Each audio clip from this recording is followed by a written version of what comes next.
Thank you, Bishop. Okay, we have... Magandang umaga po. Ako po si Zeus Legaspi ng DZMM, sirs, Bishop. May yung question ko po kasi ay para kay Kong Tanyada. No? Sir, maybe we can restate yung hamon po natin sa ombudsman, sa bagong talaga nating ombudsman ngayon, para lang po sana mas marinig pa ng publiko and kumaga, ano po yung tahak ng ng panawagan natin sa kanya? Well, yung sinabi ko kanina, he should hit the ground running. Ang advantage ni Ombudsman Remulla ngayon, he's already in possession of documents and information on the people who are involved in this corruption scandal. Ngayon, ang tanong already that he has to ask himself, does he have enough evidence already to already file the proper cases with the Sandigan Bayan?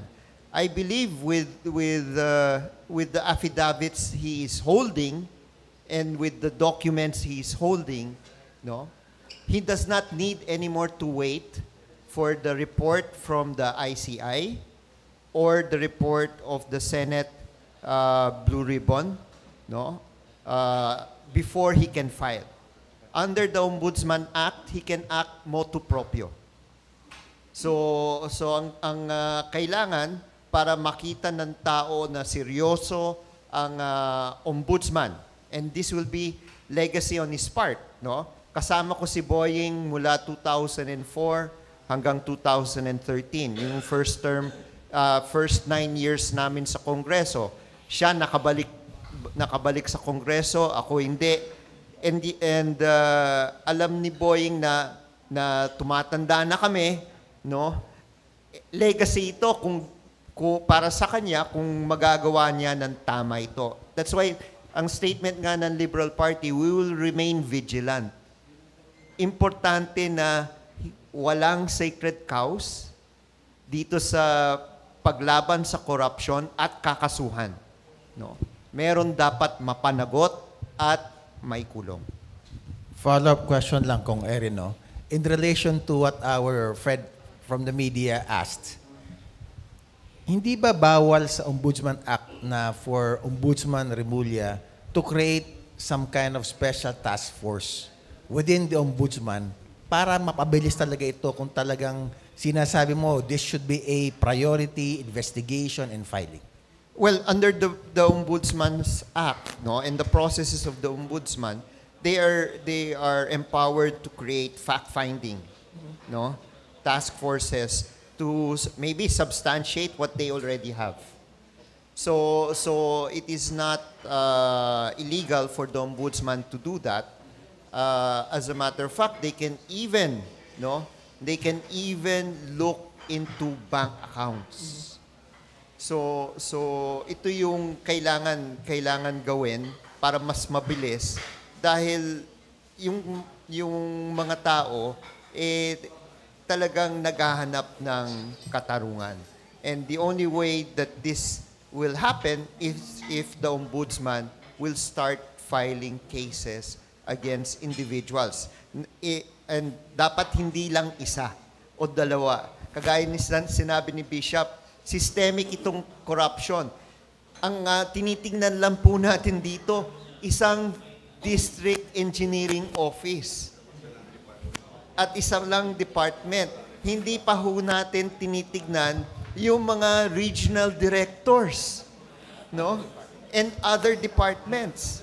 Kaya importante, this has to stop kung hindi talagang mawawalan ng kumpiyansa ang ating mga mamamayan. Pwede bang sundan ko na lang yung tanong yung sinabi ni Bishop at saka yung sinabi ninyo na hindi ba na ang ating yung anti-graft natin, law, kaya lang magkakaroon ng conviction ang isang private individual, hindi public official, ay kung meron siyang kakutsaba na public official. So yung sinabi ni Bishop Tindero, si Napoles, naparusahan pero walang public official na napasama. And in the case of former Senator Revilla, walang kumikilos, ganong ang huling judgment sa kanya, isoli niya yung kanyang pera. Walang kumikilos, walang gumagalaw. Ito ang status ng ating gobyerno. Namimili, selective. Kaya actually, nung panahon ni dating Pangulong GMA, ang aking theory, ang ombudsman pwede kahit imbestigahan niya ang Pangulo.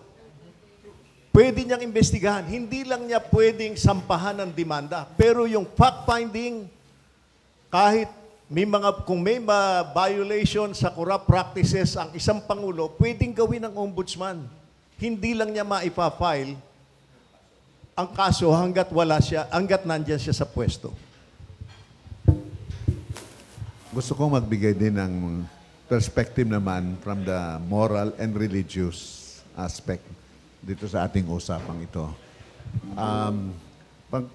Kung natatandaan nyo, nung nakaraang September 21 rally doon sa People's Power Monument, maging si Cardinal David ay lumabas.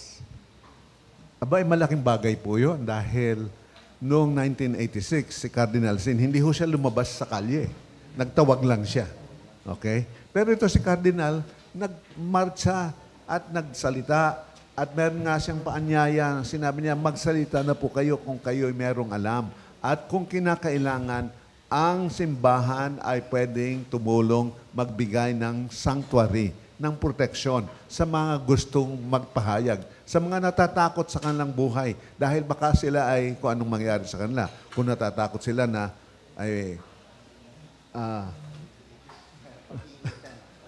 pag napag-initan, ang simbahan ay, yun nga, paanyaya din sinabi ni Cardinal David, handang ang simbahan na magbigay ng sanctuary. Hindi naman sasabing naniniwala agad na kayo ay lahat ng sasabihin ito. Pero kung your life is in danger or your life natatakot kayong magsabi ng totoo dahil baka kung ano mangyari, yon ay kung sa ating pagnanasang makita ang katotohanan, ang simbahan ay handang tumulong na magbigay ng sanctuary para kayo ay magkaroon ng kapalagayan ng kalooban at sa panahon na doon sa sanctuary, mabibigyan din ng moral guidance para makatulong na ang katotohanan ay mapalabas natin dito.